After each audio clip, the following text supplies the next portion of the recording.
Hello students, welcome to Adipom EdTech. Here you're watching Mathematics lecture with Himanshu Thaplial and today we are going to discuss mapping of a function. आपने वैसे function पहले भी पढ़ लिया है तो एक बार हम इसका रिवीजन कर रहे हैं यहाँ पे और अब हम इसमें पढ़ेंगे क्या क्या वन फंक्शन क्या होता है, मैनी वन क्या होता है, ऑन टू क्या होता है, इनटू फंक्शन क्या होता है। तो यहाँ पे लेते हैं हम यहाँ से स्टार्ट से। First let A and B are two non empty sets. हमने यहाँ पे ए और बी क्या लिए हैं, टू नॉन एम्प्टी सेट लिए हैं, मतलब इनके अंदर कोई ना कोई एलिमेंट है। And let F denote a rule, ये क्या है, कोई एक फंक्शन लेते हैं हम जो एक रूल को डिफाइन कर रहा है which associate every element of set A to the one and only one element of set B. तो इसमें क्या होता है, ये रूल क्या करता है, ये रूल हमने एफ डिनोट किया है, ये रूल क्या करेगा, सेट ए के एलिमेंट को सेट बी के एलिमेंट से एसोसिएट करता है और एट एलिमेंट को जो एवरी एलिमेंट है सेट ए का। एक बात ध्यान रखना, सेट ए का प्रत्येक एलिमेंट, सेट ए का एवरी एलिमेंट बोला है, every element of set A क्या होना चाहिए, एसोसिएट होना चाहिए वन एलिमेंट, ओनली वन, ये इंपॉर्टेंट पॉइंट है, ओनली यूनिक एलिमेंट या one element of set B. A के सारे एलिमेंट, सारे के सारे एलिमेंट किससे एसोसिएट होने चाहिए, बी के एक यूनिट एलिमेंट से एसोसिएट होने चाहिए। देन दिस रूल और करस्पॉन्ड इज कॉल्ड फंक्शन, तभी इसे फंक्शन कहा जाएगा और इसे हम दूसरा नाम देते हैं मैपिंग। और मैपिंग कहाँ से कहाँ है, सेट ए से लेके सेट बी में मैपिंग हुई है और इसे डिनोट किया जाता है F defined from A to B. इसे कैसे डिनोट करते हैं, F defined from, F such that, यहाँ पे जो ये सिंबल दिया है टोलन बनाया है यहाँ पे, F defined from A to B. And read H, इसे पढ़ा कैसे जाता है, F maps from A to B. अब कहाँ एफ मैपिंग कर रहा है, F maps from A to B, A से बी में मैप कर रहा है। This corresponding is denoted by Y equals to F of X. और जो ये करस्पॉन्डेंस है इसे कैसे डिनोट किया जाएगा, Y is equals to F of X, जहाँ पे ये एक्स क्या होता है, इंडिपेंडेंट वेरिएबल। यहाँ पे ये क्या होता है, इंडिपेंडेंट वेरिएबल, और यहाँ पे ये वाई होता है वेरिएबल। तो जो ये एक्स है यहाँ पे ये होगा सेट ए के एलिमेंट होंगे, और जो ये वाई, जो ये वाली वैल्यू आएगी एक्स की वैल्यू पुट करने पे इस रूल में, अगर एक्स की जो वैल्यू पुट की है तो उसके करस्पॉन्डिंग जो वाई की वैल्यू मिलेगी ये होते हैं डिपेंडेंट वेरिएबल। ये क्या होता है, डिपेंडेंट वेरिएबल, ये क्या होता है, डिपेंडेंट वेरिएबल, और ये एक्स होता है इंडिपेंडेंट वेरिएबल। तो जो ये वाई की जो वैल्यू आएंगी ये सेट बी के एलिमेंट होंगी। अब यहाँ पे जो हमने ऊपर लिखा उसको मैं यहाँ पे with the help of mapping यहाँ पे एक्सप्लेन कर रहा हूँ। मैंने यहाँ पे लिया एक सेट ए लिया है, यहाँ पे एक दूसरा सेट सेट बी लिया है, यहाँ पे सेट ए है, सेट बी है, यहाँ पे ए के एलिमेंट बी से एसोसिएट हैं किसी करस्पॉन्डेंस या किसी रूल द्वारा। तो वो रूल हमने यहाँ पे एफ ले लिया। जैसे एक छोटा सा एग्जांपल मैं यहाँ पे लूँगा, F is equal to X square, F of X is equal to X square. तो ये रूल क्या कह रहा है, ये एलिमेंट एक्स टू कैसे डिनोट कर रहा है, ए के एलिमेंट को बी से कैसे एसोसिएट कर रहा है, इस रूल द्वारा, F of X is equals to X square. जैसे मैंने यहाँ पे लिया -1 -2, यहाँ पे ले लिया -3 0 1 2, तो यहाँ पे मैंने जैसे वैल्यू ले ली 1 2 3 4 5 6 7, ठीक है, 8 9, यहाँ पे हम कुछ भी वैल्यू ले सकते हैं। Let me redraw this. जैसे मैंने ये लिया है यहाँ पे मैंने ये लिया है 1 2 3 4 5 6 7 8 9 एंड सो ऑन। तो यहाँ पे क्या हो रहा है, यहाँ पे देखो -1 किससे एसोसिएट हो रहा है, 1 से एसोसिएट हुआ है। देखो यहाँ पे एक्स की वैल्यू -1 डालो, वाई की वैल्यू क्या आएगी, 1 आएगी। तो यहाँ पे -2 डाला, ये कितना आ गया, 4 आया, -3 डालने पे 9 आ गया, ये 0 डालने पे कितना आ जाएगा आपका, चलो यहाँ पे एक 0 भी ले लेते हैं, यहाँ पे क्या है, 0 भी है, 0 डालने पे कितना आ गया, 0 आ गया, 1 डालने पे फिर से कितना आ गया है, 1 आ गया है, और 2 डालने पे कितना आया, 4 आया है। तो यहाँ पे देखना ए के जो सारे एलिमेंट हैं वो क्या हुए हैं, एसोसिएट हुए हैं सेट बी के एलिमेंट से। तो पहले यहाँ पे कोई एलिमेंट यहाँ पे ऐसा नहीं होना चाहिए जो रह जाए, यहाँ के सारे एलिमेंट बी से क्या होने चाहिए, रिलेटेड होने चाहिए। Point number first. Second point, यहाँ पे 1 2 3 4 ये हमने लिखा हुआ है, तो यहाँ पे ए के एलिमेंट यहाँ इसके यूनिट एलिमेंट से एसोसिएट है, यानी कि -1 1 से एसोसिएट है। ऐसा नहीं है यहाँ पे कि -1 से दो क्या आए हैं, यहाँ से दो लाइन मैंने ड्रॉ की है, दो लाइन नहीं ड्रॉ किया है, यहाँ पे मैंने 1 लाइन ड्रॉ किया, -2 से भी एक ही लाइन ड्रॉ हुई है। ऐसा नहीं हुआ कि -1 से 2 लाइनें आई हैं। जैसे लेट सपोज मैं एग्जाम्पल दूँ यहाँ पे, अगर आपको फंक्शन कहना है किसी को, यहाँ पे जैसे ये लिखा है, यहाँ पे लिखा है मैंने अल्फा बीटा गामा, यहाँ पे लिखा है 1 2 3 4, तो अल्फा इससे एसोसिएट है, अल्फा इससे भी एसोसिएट है, बीटा इससे एसोसिएट है, गामा इससे एसोसिएट है। तो यहाँ पे आप क्या कहोगे, ये किसी रूल ऐप द्वारा है, तो इसे फंक्शन नहीं कहा जाएगा। क्यों नहीं कहा जाएगा, क्योंकि यहाँ पे अल्फा की दो इमेज आ रही हैं, 1b 2b। मैंने कहा जो सेट ए के एलिमेंट है उनका एक यूनिक इमेज होना चाहिए, केवल उनके करस्पॉन्डिंग एक ही आउटपुट आना चाहिए। एक से ज़्यादा आउटपुट आएगा तो उसे हम फंक्शन नहीं कहेंगे, तो ये फंक्शन नहीं है। तो सेम वे अगर आपसे किसी ने ये पूछा क्या ये वाला फंक्शन है या नहीं है, ये ऑलरेडी वैसे डिस्कस हो गए हैं, ये वाला फंक्शन है या नहीं है, ये सेट ए है, ये क्या लिया हमने सेट बी, यहाँ पे लिया 1 2 3 4, यहाँ पे ले लिया अल्फा बीटा गामा। अब यहाँ पे किसी ने कहा ये इससे एसोसिएट है, ये इससे एसोसिएट है, ये इससे एसोसिएट है, तो अब ये क्या ये फंक्शन है, तो ये भी फंक्शन नहीं है। क्यों नहीं है, अब क्यों नहीं है, अब तो सबकी यूनिक इमेज आया है, 1 के करस्पॉन्डिंग एक ही एलिमेंट आया है अल्फा, 2 के करस्पॉन्डिंग भी एक ही एलिमेंट आया है अल्फा, 3 के करस्पॉन्डिंग भी एक ही एलिमेंट आया है, पर 4 के करस्पॉन्डिंग कोई एलिमेंट यहाँ बी सेट बी में हमें नहीं मिला है, इसलिए ये फंक्शन नहीं है। क्योंकि अगर इसे फंक्शन होना है तो ए के सारे एलिमेंट एसोसिएट होने चाहिए बी के एलिमेंट से, और सबका क्या होना चाहिए, एक ही इमेज आना चाहिए, एक से ज़्यादा इमेज पॉसिबल नहीं होनी चाहिए, तो इसलिए ये फंक्शन नहीं है। तो ये वाला पॉइंट भी आपको समझ में आ गया है। अब यहाँ पे बात ये आएगी कि ये तो हो गया है, अब जो ये सेट ए के एलिमेंट है हमने डिफाइन कैसे किया है, F define from A to B. तो जो सेट ए होता है इसे कहा जाता है, इसके एलिमेंट को कहा जाता है डोमेन, इसे क्या कहा जाता है, डोमेन। और जो पूरा का पूरा सेट बी होता है इसे कहा जाता है को डोमेन, इसे क्या कहा जाता है, को डोमेन कहा जाता है। ये आप पॉइंट समझोगे कि बी के एलिमेंट को हम क्या कहते हैं, को डोमेन कहते हैं, और ए को कहते हैं डोमेन। तो कभी भी अगर आपको दिया है कोई भी फंक्शन आपको दिया है, जैसे लेट सपोज ये दिया है F defined from R to R plus, तो इस बात का मतलब ये हुआ, इसे कहेंगे हम जो रियल नंबर हैं वो डोमेन का काम कर रहे हैं, जो आर प्लस है वो किसका काम कर रहा है, को डोमेन का काम कर रहा है। इतना हो गया। अब एक चीज़ और होती थी आपकी रेंज। रेंज क्या होता है, किसी फंक्शन का रेंज क्या होता है, तो ए के वो एलिमेंट, ठीक है, नहीं बी के वो एलिमेंट जो सेट ए के एलिमेंट से एसोसिएट है उन्हें हम क्या कहते हैं, रेंज कहते हैं। इस केस में कोई रेंज आप डिफाइन नहीं करोगे, क्यों, क्योंकि ये तो फंक्शन नहीं है, हम फंक्शन के बारे में पढ़ रहे हैं, तो रेंज कहाँ से डिनोट करोगे आप, रेंज वो एलिमेंट होते हैं सेट बी के जो ए के एलिमेंट के साथ एसोसिएट होते हैं। जैसे यहाँ पे कौन है, यहाँ पे 0 है 1 है, यहाँ पे कौन कौन सा आया, 0 आया 1 आया, और कौन आया यहाँ पे, फिर आ गया 4 आ गया, फिर यहाँ पे क्या आ गया 9 आ गया। केवल इतने एलिमेंट रेंज के हुए, जो ये बाकी बी के एलिमेंट हैं वो रेंज नहीं होंगे, केवल 0 1 4 5 4 9 क्या होगा, रेंज होगा। यानी कि वो एलिमेंट सेट बी के जो ए के एलिमेंट से एसोसिएट है उन्हें ही रेंज कहा जाता है। बस आपको एक छोटा सा पॉइंट ये ध्यान रखना है। तो यहाँ से हमें क्या पता चला, यहाँ से हमें ये पता चला जो रेंज के एलिमेंट होते हैं, तो range is the subset of, range of a function is the subset of को डोमेन। जो ये रेंज है ये को डोमेन के बराबर भी हो सकती है या उससे छोटी रहेगी, या तो रेंज प्रॉपर सबसेट होगा या तो क्या होगा, प्रॉपर सबसेट, यानी कि कुछ ना कुछ एलिमेंट हो सकता है बी के जो ए के एलिमेंट से एसोसिएट नहीं हो। तो अब आपको पहले ये समझ में आ गया है। अब सेकंड पॉइंट जो आपको यहाँ पे इंपॉर्टेंट ध्यान रखना है, मैंने इसके लिए एक चीज़ बताई थी, वर्टिकल लाइन टेस्ट। इसके लिए मैंने क्या बताया था, एक वर्टिकल लाइन टेस्ट यहाँ पे डिफाइन किया था। तो वर्टिकल लाइन टेस्ट क्या कहता है कि यदि कोई ग्राफ है, जैसे लेट सपोज ये कोई मैंने ग्राफ बनाया है, ये कोई रैंडम सा ग्राफ बनाया है यहाँ पे,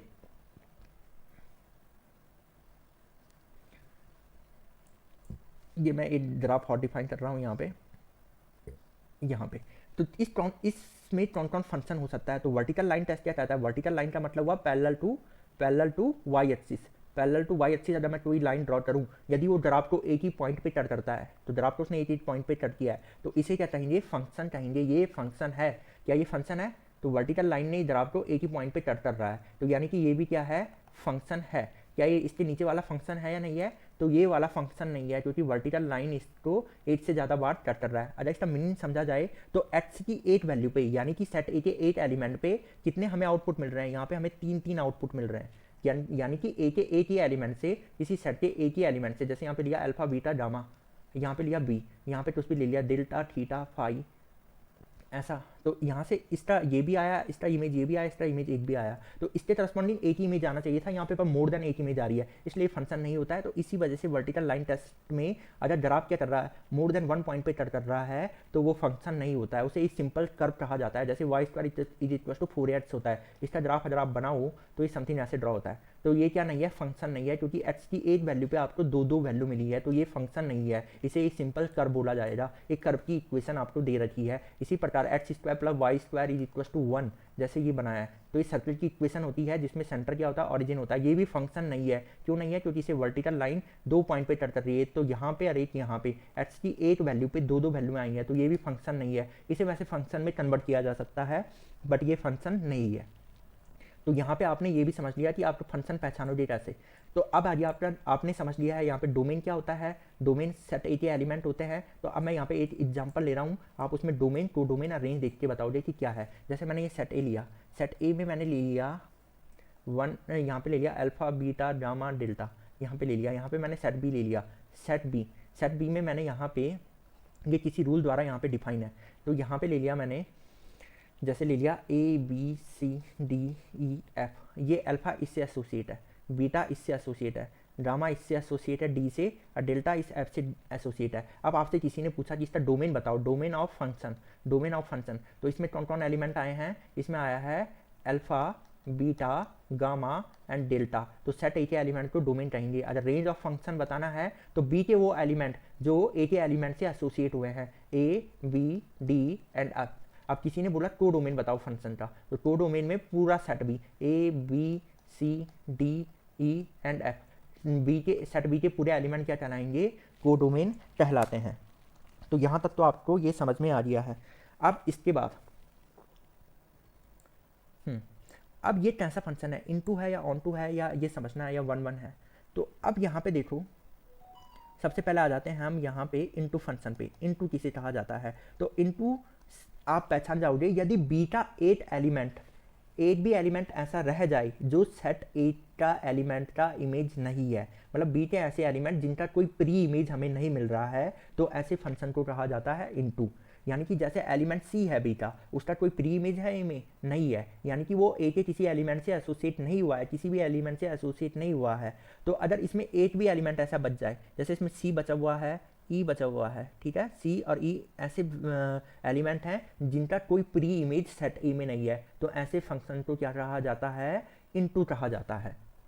तो ऐसे फंक्शन को क्या कहा जाता है, इनटू फंक्शन। तो यहाँ पे हम क्या लिखेंगे, if at least one element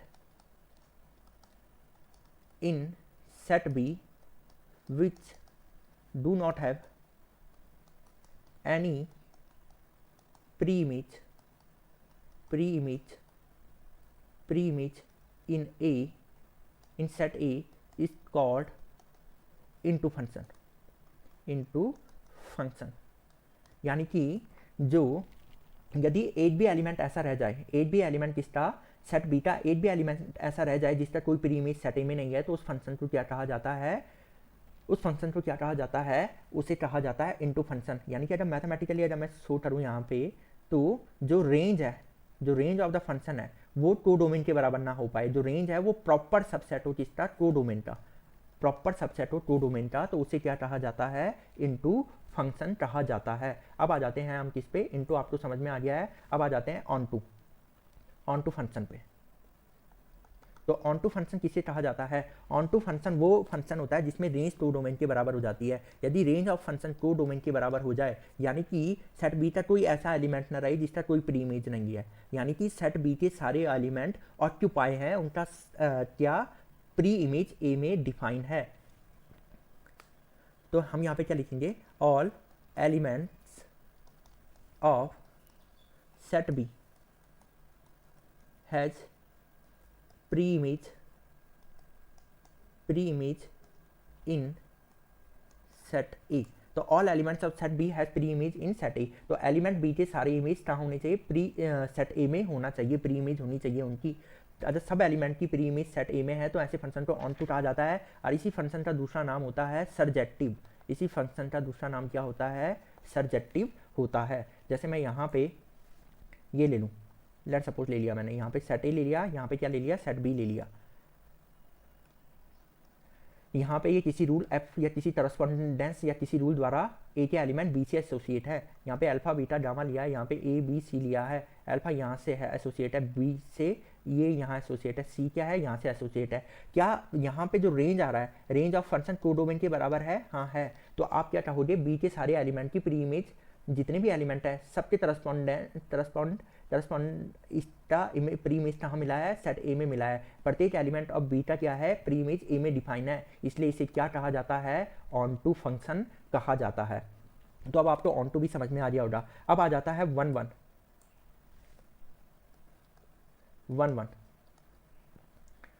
one का दूसरा नाम भी होता है जिसे हम कहते हैं इंजेक्टिव। तो कोई फंक्शन वन है, ठीक है। कोई फंक्शन 1 1 है तो ये हम कैसे डिफाइन करेंगे, पहले 1 1 का मतलब क्या होता है। 1 1 का मतलब ये होता है जो सेट बी के एलिमेंट हैं, जो क्या है सेट बी के एलिमेंट हैं, उनका क्या हो, उनका एक ही प्री इमेज किसमें हो, सेट ए में हो, एक से ज़्यादा प्री इमेज नहीं होने चाहिए। तो यहाँ पे क्या लिखेंगे, if elements of B have only one, if every element of B have only one pre-image in set A, मतलब ऐसा नहीं होना चाहिए, बी का कोई एलिमेंट ऐसा नहीं होना चाहिए जिसकी एक से ज़्यादा प्री इमेज सेट ए में है। तो ऐसे फंक्शन को क्या कहा जाता है, 1 1 कहा जाता है, या इसे इंजेक्टिव भी कहा जाता है। तो जैसे यहाँ पे हम लेंगे, यहाँ पे एग्जाम्पल, यहाँ पे हम जैसे एग्जाम्पल लेते हैं, जैसे मैंने ये लिया है, चलो पहले इसे मैपिंग के थ्रू हम एक्सप्लेन करते हैं, मैपिंग के थ्रू क्या कहना चाहता है ये। जैसे मैंने ये लिया, ये मैंने लिया एक सेट ए लिया है, यहाँ पे मैंने क्या लिया है, सेट बी लिया है, सेट ए लिया है, यहाँ पे सेट बी लिया है, यहाँ पे ले लिया मैंने ए बी सी, यहाँ पे ले लिया मैंने alpha beta gamma and delta, यहाँ पे ये देखा,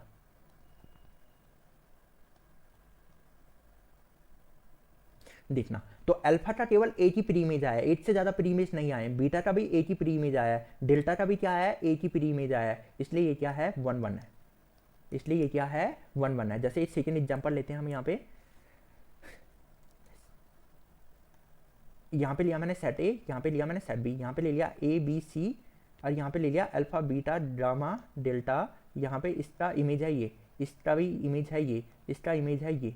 तो क्या पहले ये फंक्शन है, हाँ ये फंक्शन तो है, क्या ये फंक्शन है, ये फंक्शन है, क्यों, क्योंकि एक ही सारे एलिमेंट ऑक्यूपाई हैं। उसके बाद जो दूसरा रूल कहता है कि इनका क्या होना चाहिए, एक यूनिक इमेज आना चाहिए, यानी कि यहाँ से एक ही तीर निकलना चाहिए, अगर आप ऐसे समझो यहाँ पे, तो यहाँ से क्या है, इन सबका एक ही इमेज है, ए का भी एक ही इमेज आया है अल्फा, ऐसे नहीं है कि ए दो एलिमेंट से एसोसिएट है, ऐसा तो नहीं है, ए एक ही एलिमेंट से एसोसिएट है, बी भी एक एलिमेंट से एसोसिएट है, सी भी एक ही एलिमेंट से एसोसिएट है। तो फंक्शन तो ये कन्फर्म हो गया है। अब ये आ जाता है कि ये 1 1 है या मैनी 1 है, तो ये एक्चुअल में 1 1 है। 1 1 कौन सा हो गया, कैसे हो गया ये 1 1, तो यहाँ पे देखो अल्फा ये 1 1 है या नहीं है, मतलब ये 1 1 नहीं है, क्यों नहीं है 1 1, तो यहाँ पे देखना एक्चुअल में मैनी 1 है, 1 1 नहीं है, क्यों नहीं है 1 1, क्योंकि यहाँ पे अल्फा के दो प्री इमेज है, ए एंड बी, अल्फा अगर इमेज है तो उसका दो प्री इमेज आया है, कौन कौन आया उसका, A and B are the preimage, are preimage, ये प्री इमेज हैं किसके, अल्फा के, इसलिए ये 1 1 नहीं है, इसलिए ये क्या नहीं है 1 1 नहीं है। ये बात आपको क्लियर हो गई होगी कि 1 1 के लिए क्या होना चाहिए, जो बी के एलिमेंट है उनका एक ही प्री इमेज होना चाहिए, दो प्री इमेज नहीं होने चाहिए। तो यहाँ पे इसके दो प्री इमेज आए हैं, दैट्स वाई ये क्या नहीं है, 1 1 फंक्शन नहीं है। ये वाला पॉइंट आपको क्लियर हो गया होगा कि 1 1 कैसे पहचानते हैं। तो इसे आप कहोगे क्या ये 1 1 है, तो ये 1 1 नहीं है, ये 1 1 नहीं है। क्या ये ऑन टू है, नहीं ये ऑन टू भी नहीं है, क्योंकि डेल्टा और गामा रह गए हैं, इनका कोई भी प्री इमेज नहीं आया है। सेट बी में अगर एटलीस्ट एक एलिमेंट भी ऐसा रह जाए जिसका कोई प्री इमेज नहीं है तो उसे ऑन टू नहीं कहते हैं, तो ये ऑन टू नहीं है। क्या ये इनटू है, हाँ, क्योंकि इनका कोई प्री इमेज नहीं मिल रहा है, तो इसलिए ये क्या है, इनटू है।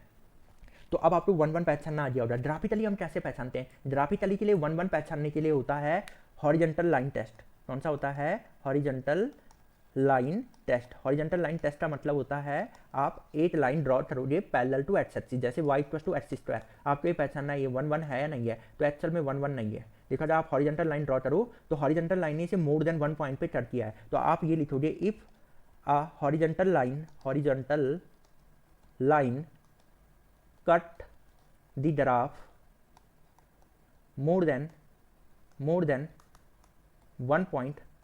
1 point, then function is not 1 1, then function is not 1 1। तो फंक्शन क्या नहीं कहा जाएगा, 1 1 नहीं कहा जाएगा। इस केस में फंक्शन को हम क्या नहीं कहेंगे, 1 1 नहीं कहेंगे। तो ये हो गया आपका फंक्शन को 1 1 पहचानना है आपको, तो हॉरिजॉन्टल लाइन को एक ही लाइन पे कर देना। क्यों नहीं, अगर आप समझना चाहो तो x बराबर -1 डालो तो y की वैल्यू कितनी आ जाएगी 1, x बराबर 2 डाला तो y की वैल्यू कितनी आ जाएगी 4 आ जाएगी। अब आपने s की वैल्यू 1 डाली तो y की वैल्यू फिर 1 आ रही है, और s की वैल्यू 2 डाली, -2 डाला तो s का वैल्यू -2 डाला तो भी y कितना आ रहा है, 4 आ रहा है। तो यहाँ से आपको क्या पता चला, -1 पे भी वैल्यू 1 आई है और 1 पे भी वैल्यू 1 आई है, यानी कि दो डिफरेंट एक्स के लिए सेम आउटपुट मिला है, यानी कि सेम इमेज मिली है, इसलिए ये 1 1 नहीं है। तो ग्राफिकली आप इसे ऐसे पहचानते हो। तो अब आपको 1 1 पहचानना आ गया है, ऑन टू पहचानना आ गया है। अब मैं आपको एक एग्जाम्पल यहाँ पे दे रहा हूँ, आपको ये पता करना है ये 1 1 है या नहीं है। जैसे ये दे दिया, तो जो 1 1 नहीं होता उसे क्या कहेंगे हम, उस फंक्शन को क्या कहेंगे, वो मैनी 1 हो जाएगा। वो क्या हो जाएगा, मैनी 1 हो जाएगा। तो जैसे मैंने ये एग्जांपल दिया, आपको पहचानना है, आपको ये चारों चीज़ें बतानी है। ये 1 1 है, 1 1 को हम दूसरा नाम इंजेक्टिव भी बोलते हैं। ये मैनी 1 है, अगर 1 1 नहीं होता तो मैनी 1 हो जाएगा, इनटू है या ऑन टू है। तो यहाँ पे दे दिया ए बी सी डी ई, यहाँ पे दे दिया अल्फा बीटा गामा डेल्टा।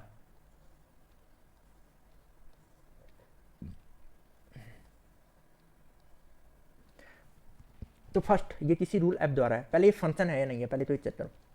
क्या ये सारे एलिमेंट ऑक्यूपाई हैं, हाँ सारे एलिमेंट ऑक्यूपाई हैं। क्या इन सबका एक ही इमेज आया है, तो सबका एक ही इमेज आया है, यूनिक इमेज है सबका, तो इसलिए तो फंक्शन हो गया है। तो दो कंडीशन ये सेटिस्फाई करना चाहिए फंक्शन के लिए, एक ही सारे एलिमेंट यानी कि डोमेन के सारे एलिमेंट ऑक्यूपाई होने चाहिए। And the second case, second point यहाँ पे क्या है, सेकंड पॉइंट ये है कि जो ये आपको गिवन है, जो ये आपको क्या है गिवन है, इन सबका एक यूनिक इमेज आना चाहिए। एक तो सारे एलिमेंट ऑक्यूपाई होने चाहिए और इनका क्या आना चाहिए, यूनिक इमेज आना चाहिए, तभी फंक्शन होता है। तो ये दो चीज़ें ध्यान रखोगे। अब यहाँ पे हमें 1 1 देखना है, क्या देखना, क्या 1 1 के लिए मैंने कहा था जो बी के एलिमेंट है उनका एक ही प्री इमेज होना चाहिए। अल्फा का एक ही प्री इमेज है, चलो ठीक है, बीटा का भी एक ही प्री इमेज है, पर गामा के दो प्री इमेज है, सी एंड ई, तो इसलिए 1 1 तो नहीं होगा। ये 1 1 नहीं है, ये 1 1 नहीं है, तो ये क्या हो जाएगा, मैनी 1। मैनी मतलब सी और ई का एक ही इमेज आया है गामा, इसलिए क्या बोलते हैं, मैनी का क्या है, एक ही इमेज आया है, तो इसलिए मैनी 1 हो गया। अब ये इनटू है या ऑन टू है। अब यहाँ पे देखो बी का कोई एलिमेंट ऐसा रहा है जिसका कोई प्री इमेज नहीं है, तो ऐसा कोई नहीं है। बी के सारे एलिमेंट ऑक्यूपाई हैं, उनका प्री इमेज ए में डिफाइन है, तो इसलिए इनटू नहीं हो सकता, ये क्या है आपका ऑन टू है। तो इसे ये सर्जेक्टिव है बट इंजेक्टिव नहीं है। इंजेक्टिव मतलब 1 1 नहीं है। तो ये बात आपको क्लियर हो रही होगी। तो यानी कि यहाँ से हमने क्या देखा, तो नोट करके आप ये पॉइंट यहाँ पे ध्यान रख सकते हो। नोट करके कौन सा पॉइंट ध्यान रखोगे, यदि रेंज किसके बराबर हो जाए, टू डोमेन के बराबर हो जाए, तो इसे कहा जाता है onto. Point number first, यदि क्या है, रेंज ऑफ द फंक्शन यदि लेस देन है किससे, प्रॉपर सबसेट है को डोमेन का, तो इसे क्या कहा जाता है, इनटू।